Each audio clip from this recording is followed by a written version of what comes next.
My name is Wood. The night my father called me a failure in front of my entire family was the same night he realized he never really knew who I was. He looked me straight in the eyes at the dinner table and said it. 23 years old? And still nothing to show for it. You're a disappointment. The room went silent. Forks froze midair. My aunt avoided eye contact.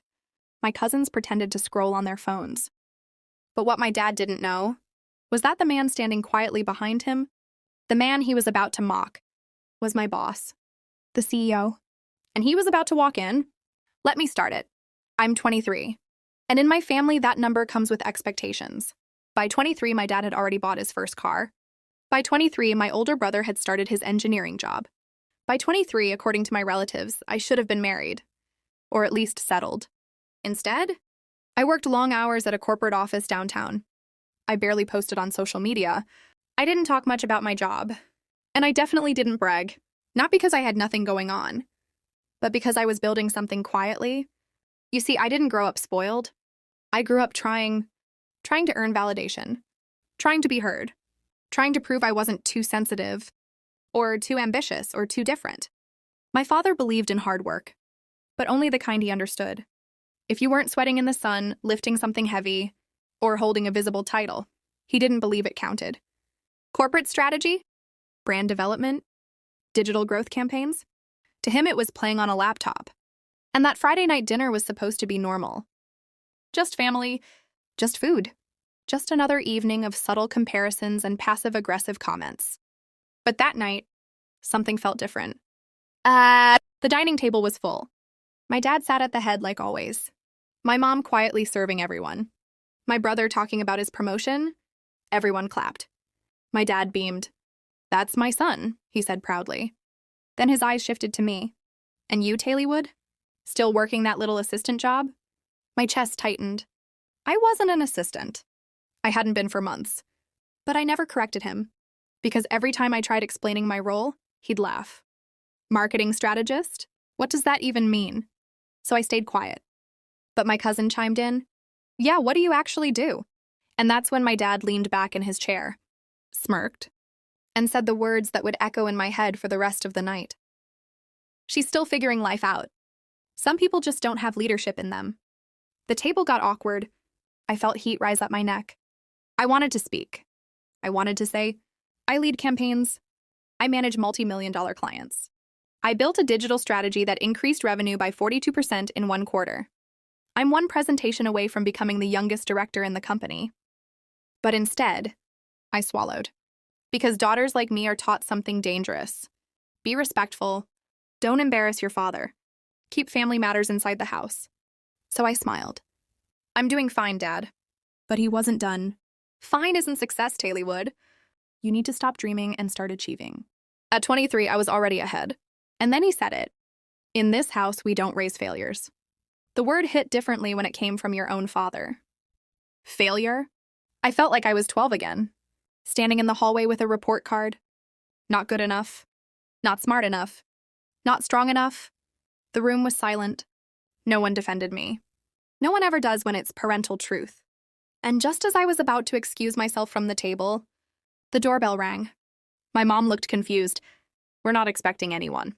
My dad frowned. "Probably your uncle." I stood up quickly, grateful for the interruption. I walked to the door, trying to steady my breathing. When I opened it, my heart skipped. Standing there in a tailored navy suit was Mr. Adrian Cole, the CEO of the company I worked for, the man who personally mentored me for the past year, the man who had just flown back from New York that afternoon, and the only person in my professional life who knew exactly what I was worth. He smiled warmly. "Wood, I hope I'm not too early." Behind him was a sleek black car still running. My dad's voice echoed from the dining room. "Who is it?" Mr. Cole lowered his voice slightly. "I was in the area after the conference. I thought I'd drop by to personally deliver something." He held up a small envelope. My promotion letter, my official director contract. My throat went dry. This was not how I imagined tonight going. He stepped inside. My father turned around, and in that exact moment, everything shifted. Because the assistant he had just called a failure was being greeted with a firm handshake by one of the most respected CEOs in the city. And my father had no idea. My father stood up slowly, not out of respect, but out of confusion. He looked at Mr. Adrian Cole, then at me, then back at him. Yes, my dad said cautiously. Can I help you? Mr. Cole smiled politely, calm, composed, powerful without trying. Good evening, sir. I'm Adrian Cole. I work with your daughter. The room shifted. My aunt straightened in her chair. My brother put his phone down. Even my mom froze mid-step with a serving spoon in her hand. Work with her? My dad repeated. Yes, Mr. Cole nodded. Taleywood is one of the most valuable leaders in my company. Leaders. Not assistant. Not confused. Leader. I felt something crack inside my chest. Not pain. Relief. My father gave a dry laugh. Leader? I think you're mistaken. She just does computer work. Mr. Cole didn't flinch. Instead, he stepped further into the dining room, extending his hand. I assure you, sir, I'm not mistaken. Taleywood leads our brand expansion division. She recently closed a campaign that brought in a 42% revenue increase in 1 quarter. Silence. Not awkward silence. Heavy silence. The kind that forces truth to sit at the table. My father slowly shook his hand. You're her boss? I'm the CEO, Mr. Cole replied gently. My cousin nearly choked on her drink. My brother blinked like he misheard. And I stood there, heart racing, hands slightly trembling, watching years of misunderstanding unfold in seconds. My father looked at me differently. Not warmly, not proudly, just confused. Why didn't you say anything? He asked. The question stung more than the insult earlier. Because I had tried, many times. But every explanation had been brushed off. Every achievement minimized. So I answered softly. You never really listened. The words weren't angry. They were tired. Mr. Cole cleared his throat lightly. I actually came to personally deliver something important. He handed me the envelope. My promotion letter, Director of Strategic Growth. Effective immediately. The paper felt heavier than it should have. My dad stared at it like it was written in another language. You're promoting her? Mr. Cole smiled slightly. She earned it. In fact, she's the youngest director in our company's history. My mother finally spoke. Director? Her voice shook. Not from doubt. From shock. I opened the envelope carefully. There it was. My name. Taleywood Carter. Director. Salary figures that would silence every "when will you settle?" conversation forever. And for the first time in my life, I didn't feel small at that table. But here's the thing about moments like this. They don't erase the hurt. They expose it. My father cleared his throat. Well, that's good. Congratulations. It sounded forced. Like someone clapping at a performance they didn't expect to be good. Mr. Cole looked around the table. I overheard something when I walked in, he said calmly. My stomach tightened. I heard the word failure. The air changed instantly. My father stiffened. That's family talk, he replied quickly. We push our children to be better. Mr. Cole nodded thoughtfully. I understand high expectations. I built my company from nothing. But I've learned something important over the years. He paused. Sometimes the strongest people are the quiet ones. The ones building in silence while everyone else underestimates them. His eyes shifted to me. And sometimes they don't need pressure. They need belief. I felt tears sting my eyes. Not dramatic tears. Not loud tears. Just the kind that come when someone finally sees you. My father didn't respond. Because what could he say? That he thought success only looked like his version of it? That he mistook silence for weakness? Mr. Cole checked his watch. I won't intrude on your dinner any longer. Taleywood, I'll see you Monday morning.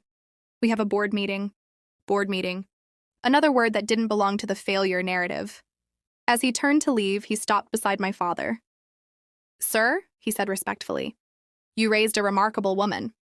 And then he walked out. The door closed softly, but the impact stayed. No one spoke for a full 10 seconds. Finally, my cousin whispered, wait, you're actually important? I almost laughed. Not because it was funny, but because it showed how little they had known me. My brother looked at me differently now. Calculating. Re-evaluating. My mother walked toward me slowly. You never told me it was this big. I met her eyes. I tried. And then my father stood up. He didn't yell. He didn't argue. He just looked older somehow. You embarrassed me, he said quietly. That sentence hurt more than everything else. Embarrassed you, I repeated. Yes, if you were doing all this, you should have said something. There it was again. The blame shifting. The inability to admit he misjudged me. I took a deep breath. No, Dad, I didn't embarrass you. You embarrassed me. The room froze again. I've spent my whole life trying to earn your approval. Tonight, you called me a failure without even knowing who I am. My voice didn't shake. It was steady, strong, for the first time. You never asked what I actually do. You just decided it wasn't enough. He didn't reply. Because deep down, he knew I was right. I looked around the table one last time. At the relatives who had quietly agreed. At the brother who enjoyed being the golden child. At the mother who loved me but never defended me. And I realized something powerful. Success feels good. But self-respect? That feels better. I'm not a failure, I said softly. I never was. And for the first time in 23 years, I believed it. That night didn't end with applause. It didn't end with hugs. It didn't end like those viral redemption videos where the parent suddenly cries and says, I'm proud of you. Real life isn't like that. After I spoke my truth, my father didn't argue. He didn't apologize either. He simply sat down, quiet, and dinner continued like nothing monumental had just happened. Plates moved. Glasses clinked. Someone asked for salt. But something had changed. Not in the room. In me. For the first time, I wasn't shrinking to fit their comfort. I wasn't softening my achievements to protect someone else's ego. I wasn't explaining myself. I finished dinner calmly, excused myself, and went upstairs to my old bedroom, the one with faded paint and childhood trophies that never seemed impressive enough. I closed the door, and that's when the tears came. Not loud, not dramatic, just steady. Because here's the truth no one talks about. Winning doesn't erase the years of losing. Getting the title doesn't suddenly remove the little girl, who was never enough. I sat on the edge of my bed and stared at the promotion letter in my hands. Director. Youngest in company history. Board meetings. 6-figure salary. But the voice in my head still whispered, why wasn't that enough for him? Why did it take a CEO walking into the room for my father to see me? Why couldn't he just believe in me without proof? That question hurt more than the word failure. The next morning, I woke up to a different kind of silence. Usually after family dinners, there's gossip. Group chats. Side comments. But this time, nothing. I went downstairs for coffee. My mom was already in the kitchen. She looked tired. Taylor would, she said softly. Your father didn't sleep much. I didn't respond right away. Neither did I finally said. She sighed. He didn't mean to hurt you. I looked at her carefully. Intent doesn't erase impact, Mom. She didn't argue. Because she knew. She'd spent years softening his words for everyone. But this time, even she had seen it clearly. After breakfast, I packed my things to head back to my apartment downtown. As I was rolling my suitcase toward the door, my father appeared in the hallway. He looked unsure, which was rare. Taylor, I stopped. He cleared his throat. You should have told me. There it was again. Not, I'm sorry. Not I was wrong. Just a different version of the same defense. I inhaled slowly. I tried, Dad. He avoided my eyes. I thought you were wasting time. Wasting time? 4 years of studying. Late nights at the office. Presentations. Rejections. Building strategy decks at 2 a.m. Crying in bathroom stalls after harsh feedback. All of that reduced to wasting time. I wasn't, I said calmly. You just didn't understand my path. He looked at me then. Really looked at me. And for a split second, I saw something unfamiliar in his expression. Not pride. Not anger. Regret. But pride is easy. Regret is heavy. I wanted you to be strong, he said quietly. I am strong, I replied. You just never saw it. The silence that followed wasn't explosive. It was honest. And sometimes honesty is more uncomfortable than conflict. I didn't raise a failure, he finally said. The words were slow. Careful. But they weren't quite an apology. I nodded slightly. I know. And with that, I walked out. At work on Monday, everything felt different. Not because of the promotion, but because of me. I walked into the glass building not as someone trying to prove something, but as someone who already had. Colleagues congratulated me. The board meeting went smoothly. Mr. Cole introduced me as the future of this company. And for the first time, I didn't downplay it. I owned it. But revenge? It wasn't loud. It wasn't dramatic. It wasn't humiliating my father in front of relatives. Real revenge is quieter than that. It's growth. It's elevation. It's refusing to become bitter. That week, something unexpected happened. My father called me. Not texted. Called. I stared at my phone before answering. Hello? His voice sounded different. Less commanding. I told your uncle about your promotion. I blinked. Oh. He didn't believe me at first. A small pause. I told him he should stop underestimating my daughter. My chest tightened. It wasn't a full apology, but it was something. Then he said something I never thought I'd hear. I may not understand what you do, but I see now that you're good at it. That was the closest my father had ever come to saying he was proud. And strangely, it didn't feel like victory. It felt like closure.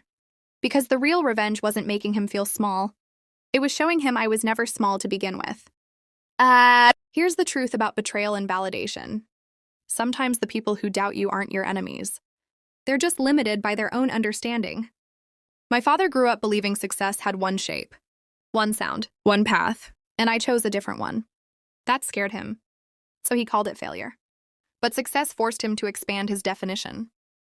And that's a deeper kind of revenge. Not destruction, transformation. That family dinner could have broken me. It almost did. But instead, it revealed something powerful. I don't need permission to be proud of myself. I don't need applause to validate my grind. And I definitely don't need someone else's belief to build my future. Because sometimes, the greatest revenge isn't proving them wrong. It's proving yourself right. 3 months passed after that dinner. 3 months of board meetings. 3 months of strategy calls. 3 months of stepping fully into the woman I had worked so hard to become. But something else was happening too. My father had gone quiet. Not distant. Not cold. Just reflective. For the first time in my life, he wasn't correcting me. He wasn't advising me. He wasn't comparing me to my brother. He was observing. One evening, I got another call. Are you free this Sunday? He asked. Yes. There's another family dinner. I almost laughed. Should I prepare another surprise CEO entrance? He actually chuckled. No, just come. Sunday arrived. This time I didn't walk in feeling small. I didn't rehearse explanations in my head. I didn't prepare defensive answers. I walked in as Taylor would. Director. Daughter. Woman who survived being underestimated. The table looked the same. Same white cloth. Same candles. Same relatives. But the energy? Different. My aunt stood up to hug me. My cousin asked about internships. My brother asked how corporate strategy actually works. And my father? He waited until everyone was seated. Then he stood up. The room quieted.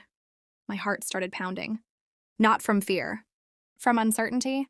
He cleared his throat. I want to say something. No jokes. No sarcasm. Just seriousness. A few months ago at this table, I said something I shouldn't have. The air tightened. He didn't look at me immediately. He looked at the family. I called my daughter a failure. Silence. And then he looked at me. But I was wrong. The word hung in the air like something sacred.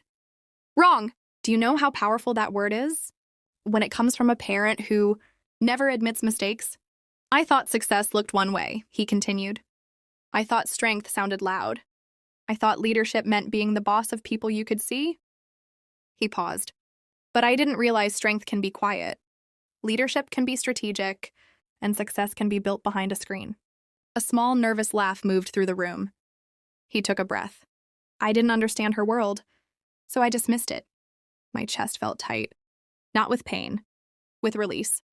But I see her now, he said. And I'm proud of the woman she has become. There it was. Not forced. Not half-hearted. Clear. Direct. Proud. And suddenly, the little girl inside me, the one holding report cards and waiting for approval, finally exhaled. I didn't cry immediately. I just sat there, processing, because healing doesn't always explode. Sometimes it settles softly. After dinner, he walked outside with me. The night air was cool. I didn't know how to say it before, he admitted. You could have just asked me what I do, I said gently. He nodded. I was afraid you'd say something I didn't understand. And that would make me feel left behind. That surprised me. All those years, I thought he doubted me, but maybe he was just scared of becoming irrelevant in my world. I never needed you to understand everything, I said. I just needed you to believe I wasn't wasting my life. He looked at me with something softer than authority. I believe it now. And in that moment, I realized something important. Revenge isn't always about humiliation. Sometimes the deepest revenge is growth so undeniable that the people who doubted you are forced to evolve. I didn't win by destroying him. I won by becoming so solid in myself that his opinion no longer controlled my worth. And ironically, that's what made him finally respect me. A year later, I stood on a stage at our company's annual conference.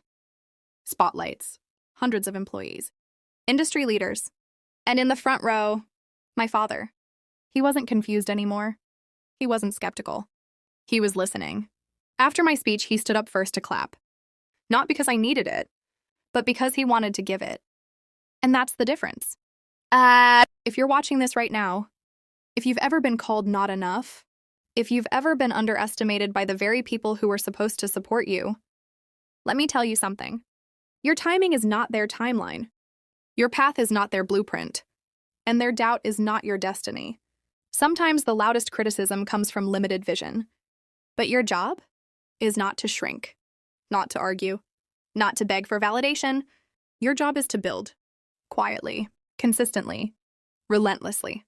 Because one day, the same table where they questioned you will become the table where they applaud you. And when that moment comes, make sure you don't just prove them wrong. Prove yourself right. This is Taleywood. And this wasn't just a dinner story. It was a reminder that sometimes the greatest revenge is becoming undeniable. If this story moved you, if you felt even one line in your heart, make sure you subscribe to this channel. Because here we don't just tell stories. We tell the stories of the underestimated, the betrayed, the silent builders, the ones who rise. Hit that subscribe button. Turn on notifications. And join a community where pain turns into power. Because your story, it's not over yet. And neither is ours.